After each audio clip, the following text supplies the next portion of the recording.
And you know what, if both sides knew it was a choice for both sides to make, then it would be probably a lot less likely that they'd get an abortion. If one side has to make the choice and society says it's okay for that choice to be made, then it's pretty easy to have sex wherever you want.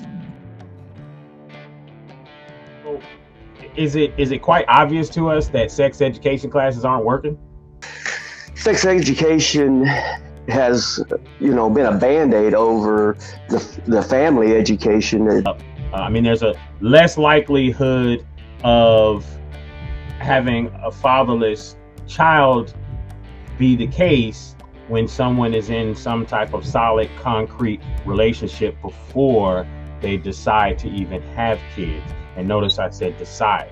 And so you can now have sex without any accountability. Why? Because if you get pregnant, if there's an abortion clinic right up the street, so you can dump that baby At the ADOS, make up 38% of abortions statistically.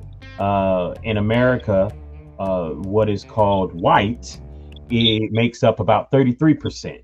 And that's why I say I think men's got it too easy now. Oh, let's go have an abortion, so they don't have to work hard with the moral obligation they have to raise that child. It's yours. I mean, he's 18 years old and, in a bad situation, and he still took me and gave me a great life, Could have easily said, hey, it's your choice, and I wouldn't be here today, And so we put this all on the onus of the women in regards to, it's a choice for them. But actually, I believe that it's a choice for both of them. And that's where we went wrong for too long. As I see it, how Roe versus Wade, the Republican Party has been chasing the car for a long time. And now they finally caught it. I don't think they really wanted to catch the car because it was great talking points. It was a great divisive issue that allowed them a point to make and keep division going. It's a terrible one. She said she had been gang raped, gotten pregnant, was desperate to get an abortion. That's what everyone believed, as long as Jane Roe remained anonymous. When she went public, she told a different story. You were raped while you were in Georgia?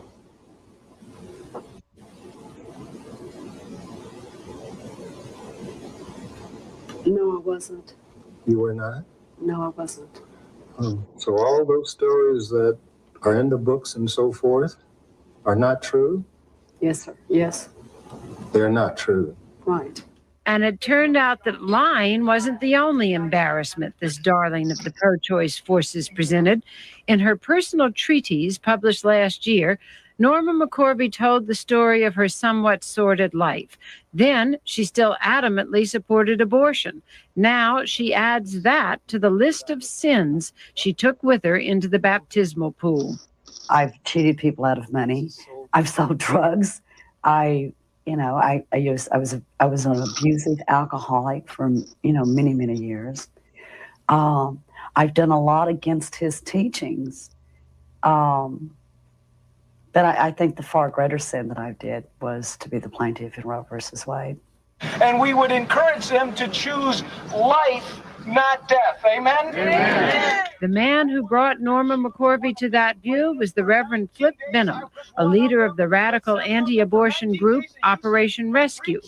He set up shop next door to the abortion clinic where Norma McCorvey worked and made enemies with her and then friends. We want very much for her to be absolutely who God made her, not who we want her to be, not that we force ourselves on her, and she'll just be beautifully, supernaturally Norma.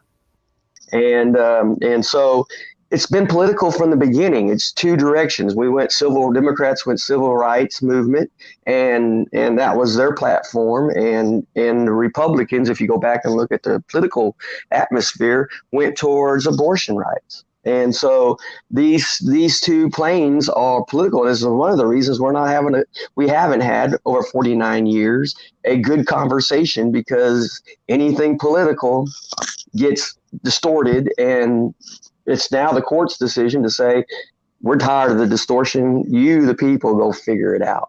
Go figure it out in your state, and then it'll be figured out for you.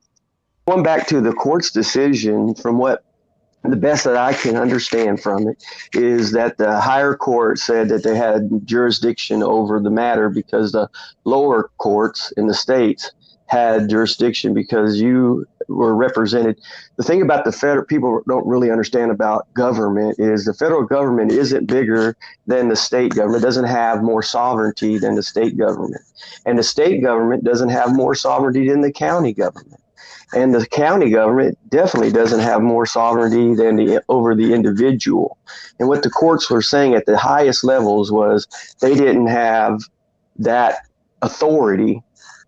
And so that's kind of what the court's saying. The court's saying, instead of us being hovering over you as this great big mothership who has no real authority over the decision, the actual decision comes down to the sovereignty of the individual. I heard Marcus say, well, somebody could accuse me of murder. The what they call them, the originalists, the people that are originalists to the Constitution. See, there's only one thing in there that says, was there a quickening? And they ask that about a baby, and the quickening meaning that first kick. Or did you feel the baby moving? At any point prior to that, then you could have terminated the pregnancy. And that's all the Constitution really ever makes mention of. The way these laws are written, that's exactly where we're headed, because you now can charge me with murder the way some of them are written because the baby was aborted. Well, the sovereignty of the individual in that space, and maybe the dad already does consider it murder. Maybe the mother-in-law considers it murder. Maybe the siblings consider it murder. But I don't think the courts have jurisdiction to do that because they would have to prove sovereignty over a dominion, or it would have to have authority over your decision to do that. And that's what the courts, from my opinion, is saying, is they don't have that authority. And so they give that back to the individuals who are in each state. The state doesn't have authority over the individual. The county, you could go to your county right now and say, look, we are for abortion in our county, and we are going to elect people who are going to represent us in our district as people who want abortion. And you could bring about a change in the state today by having that authority, that sovereignty over the courts. What the court's saying is you have sovereignty as the voter over them. If you're the county judge and your constituents come to you and say, we all believe in abortion and we all live in this, and we're going to exercise our right to represent the fact that we are for abortion, then you have the ability as a whole county. Now, county is a big voting block. I mean, that when you go up to the state legislature and you bring a county resolution that says we are doing this in our county, we support this in our county. That is, I've run resolutions. I've run county resolutions on cannabis. I've run them on hemp. I've run county resolutions. When I get a whole county behind me, there ain't no stopping Martin. Look, let me give you a topic, an off-topic topic. So I have a lady, she's a good friend of mine, her name's Cheryl, and she went to, back in the 90s, early 90s, before, when cannabis was still throwing you in jail. She went to Hollywood, she lived in Hollywood, and she went to the city and said, I want to create a cannabis smoking club, a gentleman's club, where we can smoke cannabis. And this is what we're going to do. And the county voted for them to do it, for her to have a county cannabis smoking club in the 90s. They call her the Martha Stewart of cannabis. She had a reason because she got jurisdiction inside of her county in order to open a private cannabis smoking club. And she is the longest cannabis business in America because of that. She was able to go in and get her county to give her sovereignty, to build sovereignty around her willingness to build this cannabis business. And when she did that, there was nothing nobody could do about it. Same thing in Louisville. Let's look at Louisville. In Louisville right now, if I get caught with an ounce of marijuana in my pocket, If I get caught with an ounce of marijuana, they passed the resolution in Louisville to make it the city folks made it so bag to that have in your pocket. yeah, so they made it to it's not like jaywalking.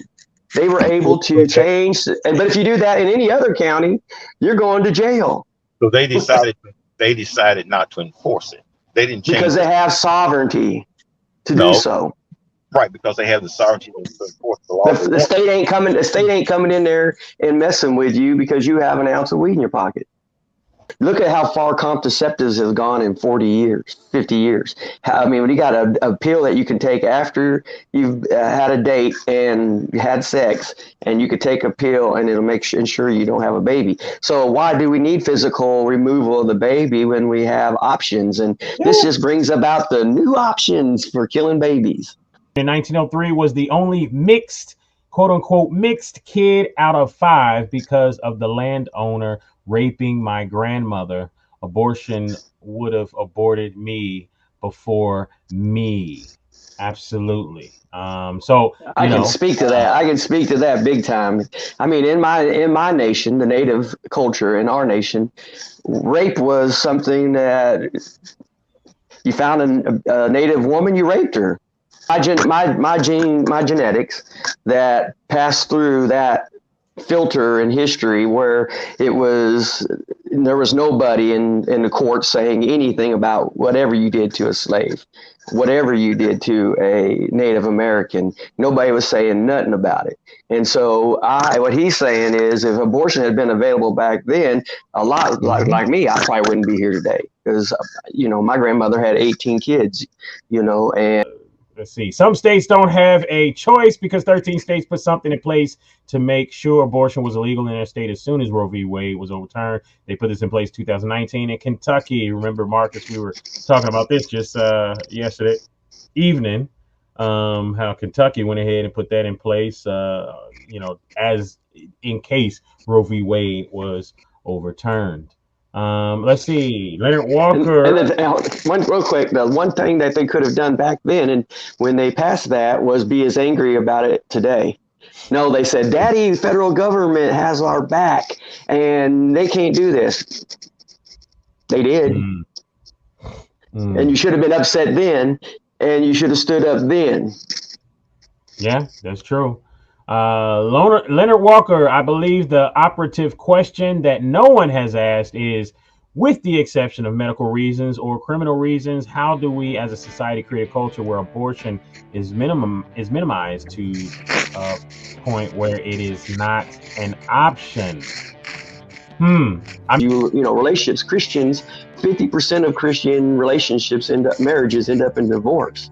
So, I mean, even Christians in that same space. So, if a relationship goes south, hold the baby over his head. And another thing, I think what Mr. Walker said a while ago is, where's the man's decision rights? Where does his rights begin? If life begins is sexually transmitted, where does his rights begin to that life that was created with the both of them being, equally involved?